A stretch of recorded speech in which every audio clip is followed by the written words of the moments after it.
할렐루야. 오늘도 참 좋은 주일입니다.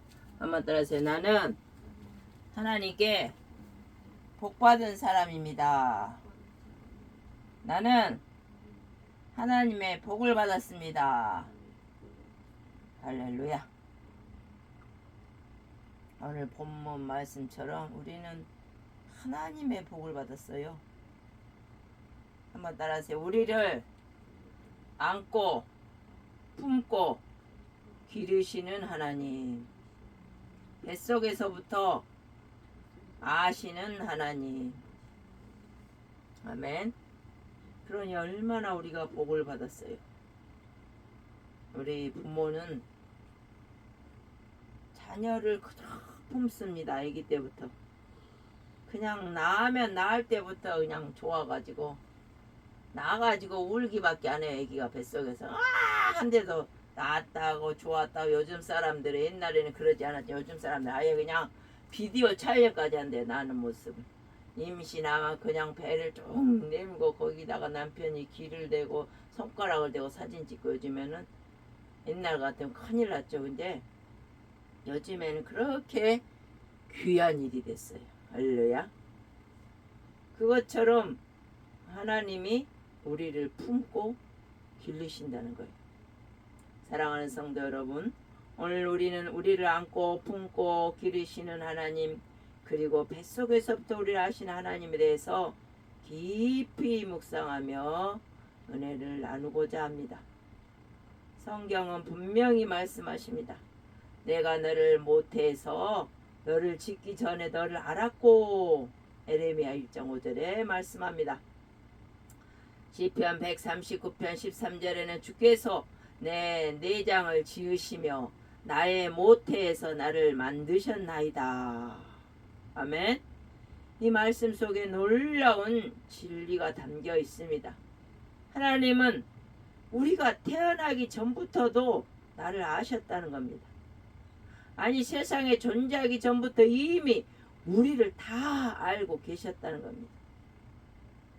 하나님 우리를 아시는 하나님입니다. 세상에는 많은 사람들이 살고 있습니다. 현재 82억 정도가 살고 있죠. 그러나 하나님은 단순히 많은 사람 중 하나로 우리를 보지 않는다는 것입니다. 손가락이 10개 있지만 새끼손가락에 조그만 눈에 안 보이는 가시만 들어가도 아파요. 그렇죠? 그러듯이 82억이 있다고 나가 별 볼 일 없는 사람이 아닌 거예요. 하나님 안에는 우리가 새끼손가락에 가시 들어간 것처럼 그렇게 우리가 확실하게 알아지고 아시고 또한 앞으로도 알고 우리를 함께 하신다는 거예요. 하나님은 나를 내 이름으로 아신다. 그렇게 말씀하십니다. 내 성격, 내 눈물, 내 상처, 내 기쁨까지도 다 아십니다. 우리가 사람들에게는 이해받지 못할 때가 있어요. 내가 좀 알아달라고 나 좀 변한 거 없어? 하고 이 결혼을 34세 이 노처녀가 제가 양보배 목사가 있어요. 36살 먹은 남자시와. 그런데 이 긴 생머리에서 머리를 이제 파마를 간만에 곱슬 파마를 해봤어요. 우리 형부 목사님이 얼마나 깐깐한지 저 이 처제 파마한 꼴도 못 봐요. 우리 언니 목사님 파마는 물론이고 처제가 파마한 꼴을 못 봐서 제가 이 처녀 때는 파마를 못했어요. 하고 싶어도. 그랬는데 이제 시집 오니까 34세 해방이 됐어요. 파마를 딱 하고 이 남편 옆지기한테 보란 듯이 나 이 뭐 바뀐 거 없냐니까. 파마를 했는데도 몰라봐요. 글쎄 안경을 그때 벗고 있었는지 몰라도. 주여, 나를 이렇게 사람은 몰라줄 때가 있어요. 내가 파마를 했는데 몰라요. 생머리에서 긴 생머리. 그 사람은 그럴 때 외로움을 느낍니다. 뭐 제가 그 당시 외로움 느낄 뭐 그런 건 아니었고 이 인간들이 그런다는 거. 내가 막 출세를 했어. 내가 좋은 일을 선행을 했어. 내가 아주 그냥 행복한 일이 생겼어.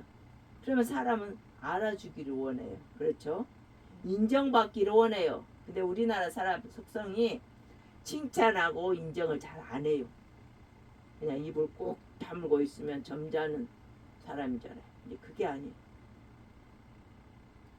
우리 하나님은 다르십니다. 내가 말하지 않아도 하나님 다 알고 계셔요. 내가 숨겨놓은 일도 이미 다 알고 계셔요.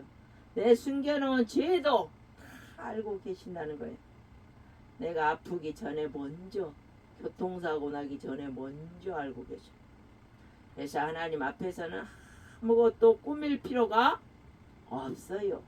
그냥 있는 내 모습 그대로 다 가면 되는 것이에요.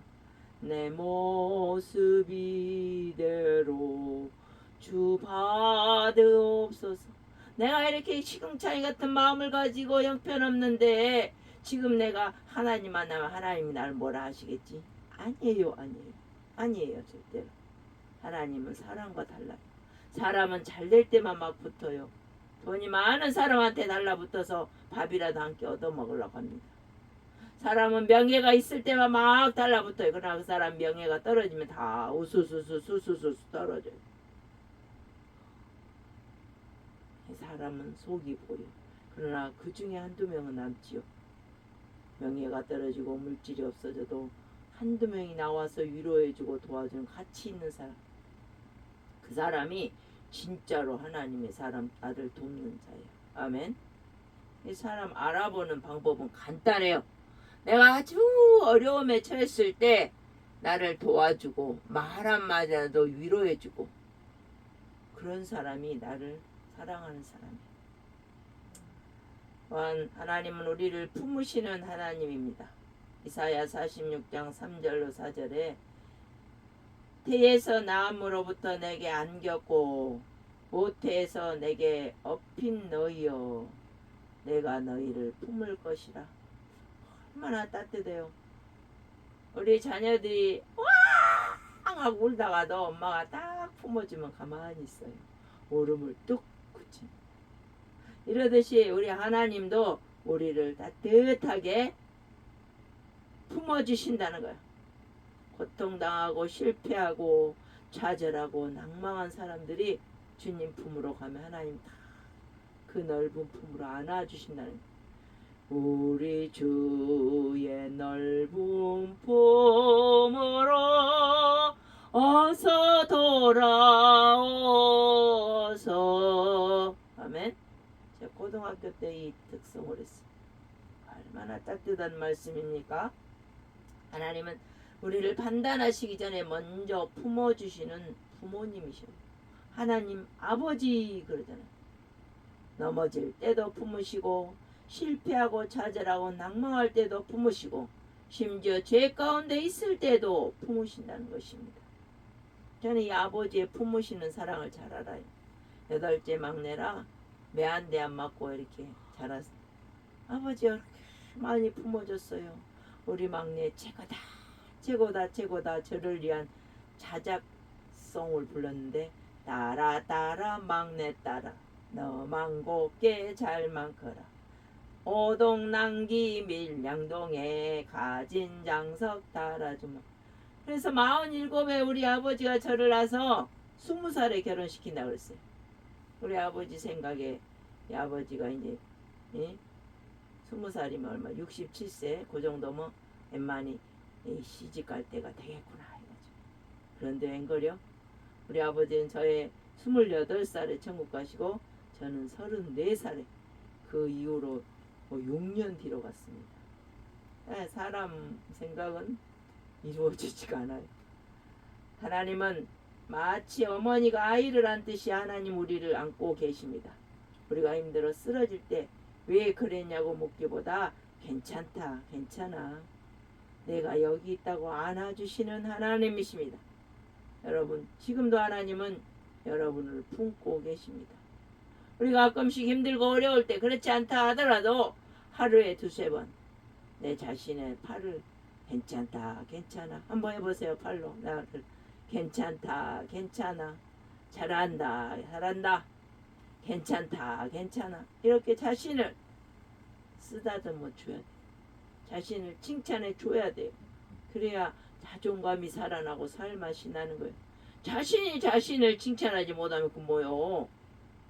살맛 나지 않죠. 자신이라도 자신을 칭찬해 세워야죠. 그래서 자존감이 있어요. 자기를 존중하는 감. 자기를 세운다는 거예요. 자기를 칭찬한다는 거예요. 아멘? 요즘 시대가 얼마나 어렵습니까? 자신을 칭찬하지 않으면 안 돼요. 남의 칭찬만 받으려면 죽을 때까지 못 받을 수가 있어요. 하나님 우리를 또한 기르시는 하나님입니다. 우리는 혼자 큰 것이 아니에요. 하나님이 우리를 기르셨습니다. 어린 시절을 지켜주신 하나님, 위험해서 찢기고 이마에 막 찢김이 있고 머리가 찢기고 할 때도 건져주셨잖아요.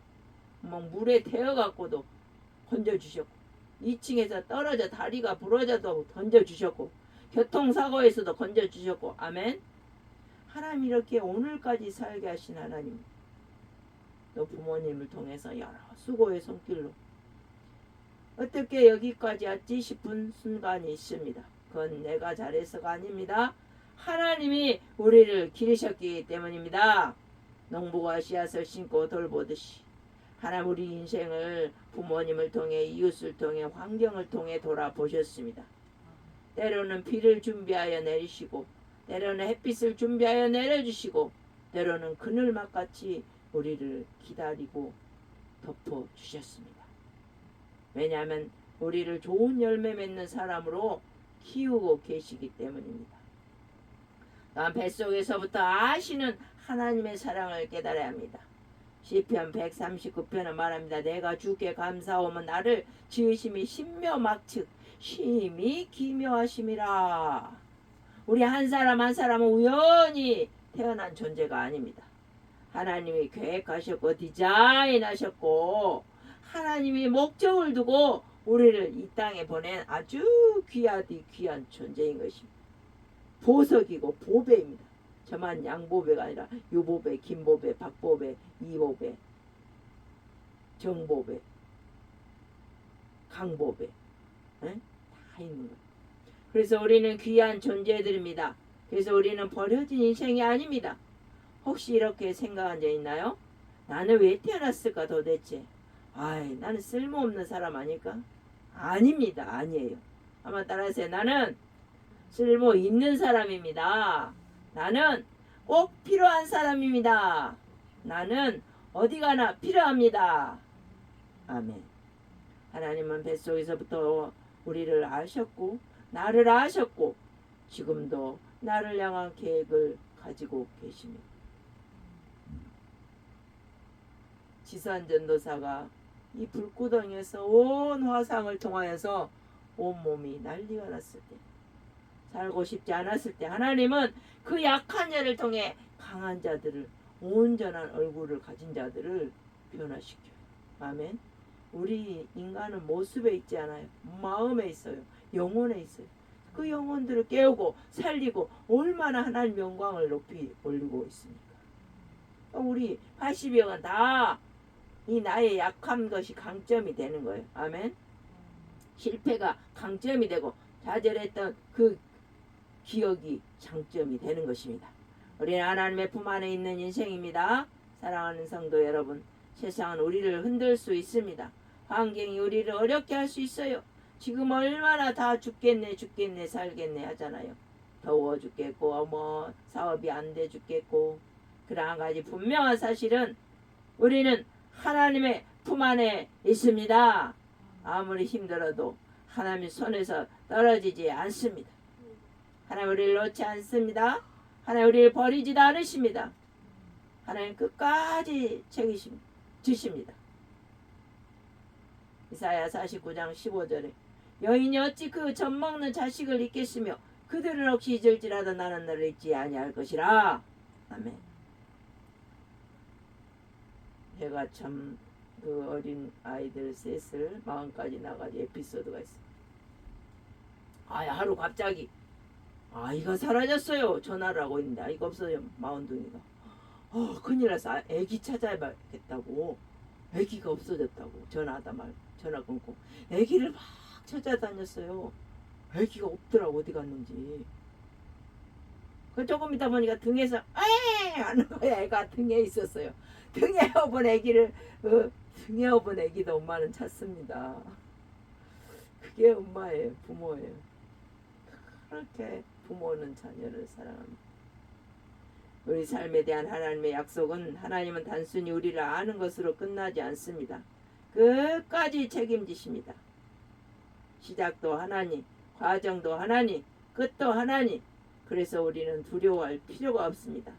지금 힘들어도 괜찮습니다. 지금 좀 부족해도 괜찮습니다. 하나님이 우리를 기르고 인도하고 알고 앞날까지 여호와 이레로 준비하고 계시기 때문입니다. 욥이 보세요. 욥이 죽는 줄 알았잖아요. 아 이래 피부암으로 나는 죽고 그 동양의 갑부 이병철 같은 갑부인데 나는 결국 죽는구나. 온 가축과 우양떼는 다 죽고 종들 다 죽고 자녀들 열자녀 다 죽고 이제 내 말년은 왜 이럴까 비참하구나. 피부암으로 기왓장으로 들들 끓고 친하던 친구들도 세계만방의 친구들이 있었는데 와가지고 일주일간은 묵묵히 옆에 있더니 나중엔 잘못했다. 너 어째야 니제 때문이야 하고 이렇게 길어지니까 니제라고 삿대질하는 걸 볼 때 이 욥은 살 수가 없었을 것입니다. 하나님 어때요? 욥의 말년에 더 갑절에 축복을 하셨습니다. 할렐루야. 그걸 참고 있냐고 입술로 범죄하지 않으니까 또 그 친구들 위해서 빌어줬어요. 원수 같은 친구들이죠. 처음에는 절친이다가 일주일 동안 가만히 있을 때는 절친이었어. 그런데 일주일 뒤부터 막 입이 열려. 너 죄졌지? 너 가난하지 않았고 너 포악한 행동했지? 하면서 4명이 삿대질 하는데 살 수가 없죠. 몸은 기왓장으로 다 뜯었고요. 원수가죠. 너희들 좀 하지 말고 없어져라 해도 없어지지도 않고 그렇게 욥을 괴롭혔어. 좀 말 좀 그만하라 해도. 이게 말이 사람을 더 죽이는 거예요. 말을 잘해야 돼요, 사람이. 아멘. 말 가지고 사람을 죽이고 사람을 살리기도 하고 죽이기도 해요. 말이. 하나님이 말씀 한마디 이 세상을 창조하셨잖아요. 우리 하나님 자녀 이 만물의 영장들은 말로 사람을 죽이고 살리고 합니다. 말을 잘해야 돼요. 말에 칼이 돼갖고 여러 사람 죽이면 그건 살인자예요. 그럼 말로 부드럽고 따뜻한 위로의 말로 사람을 살리면 그 사람은 생명을 살리는 자가 됩니다. 아멘. 우리는 생명을 살리는 자가 됩니다. 돼야 됩니다. 단순히 하나님이 우리를 아는 것으로 끝나지 않습니다. 끝까지 책임 죽을 때까지 안고 노년에까지 품을 것이라 그랬어요. 머리 100발 후여질 때도 우리를 품어주신대. 하나님 볼 때는 100발의 이 양복의 목사도 아가라는 거요. 할렐루야. 얼마나 감사해요. 노인도 품어줘야 좋아요. 노인이라고 안 품어주면 안 돼요. 애기 때만 아이고 이뻐라 안 돼요. 노인도 칭찬해줘야 돼요. 아멘. 똑같아요. 노인이 되면 아가와 똑같아져요. 이제 제가 그런다는 게 아니고 애기와 똑같아져요. 7살 먹은 애기와. 그러니까 똑같이 칭찬해주고 똑같이 안아주고 해야 돼요. 그리고 먹는 것도 부드럽고 따뜻하고 온유하게 말도 해야 되고 애기들한테 온유하게 말하잖아요. 먹는 것도 부드럽게 갈아서 주고 깨뜨려 주잖아요. 노년도 마찬가지예요. 노년 60세 이상 이제 65세 70대면 다 치아도 약해지고 센 거 먹으면 안 돼요. 부드럽게 먹어야지. 걷는 것도 무리하면 안 돼. 점프도 무리하면 안 돼. 5, 60km 점프하는 다리에 무리가 와. 우리 하나님이 이렇게 단순히 우리를 아는 걸로 끝나지 않아요. 끝까지 죽을 때까지 품고 안을 것이다 말씀하셨잖아요. 거짓말을 못 하시잖아요. 하나님. 시작도 하나님, 과정도 하나님, 끝도 하나님. 그래서 우리는 두려워할 필요가 없어요. 우리는 인생은 뭐예요? 실한가락이야. 수에 넣는 뒤편 얼마나 지저분하지만 이게 뭐야? 엉망이네. 내 인생 엉망진창이구나. 결국 작품은 훌륭합니다.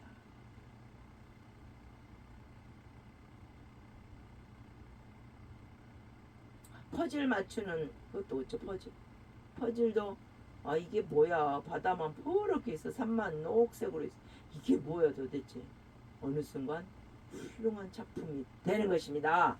그래서 이 퍼즐 조각에 바다나 산만 있는 재미없는 또 그 실에 수 실의 뒤편처럼 엉켜지고 엉망진창이 같은 내 인생이지만 결국 끝에는 아름다운 수가 놓아진다는 것입니다.